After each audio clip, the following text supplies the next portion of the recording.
electrifying literary lectures. Today we're going to talk about the poem Faith by Linda Pastan. So I'm going to share my screen with you so you can see that.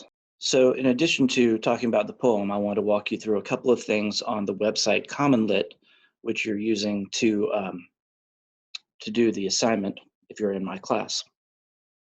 So first of all, you'll see this button with a highlighter on it, and it says new. This is how you do your annotations. So I'll show you how to do that when we get into the poem a little bit. Linda Pastan is a contemporary poet. She's still alive. She was the poet laureate of Maryland in the 1990s. And so this poem has 3 stanzas, so we'll take it one stanza at a time. With the seal of science emblazoned on your forehead, like the old good housekeeping seal of approval, I believe what you tell me about cells and molecules, though I can't see them. So here, it sounds like the speaker is talking to a scientist. And if you don't know what good housekeeping is, there's a footnote to explain to you that that's a magazine. They gave their seal of approval to products that they thought were good, and people would use this to make decisions about whether or not to buy those products.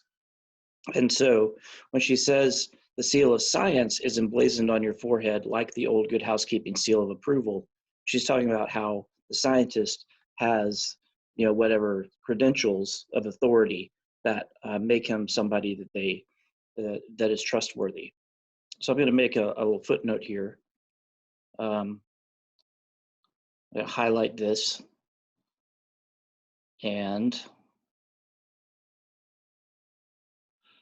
when I do that, so I'm going to highlight that. Then I'm also going to add a note by clicking on this little T box. Say the scientist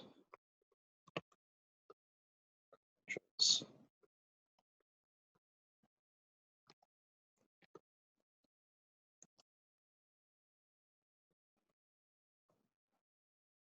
Okay, I'll click done. So I've got my note there. So the speaker is saying, I believe what you tell me about cells and molecules, though I can't see them. So even though she can't see the evidence for herself, she believes what the scientist tells her. The second stanza goes along with a similar theme. And though the language you speak is full of numbers and symbols, I'll never understand. Though your tie is askew and your hair unruly, still I believe what you say about the size of the universe, which is either expanding or contracting. I've forgotten which already. So here we get a little bit more information about the scientist.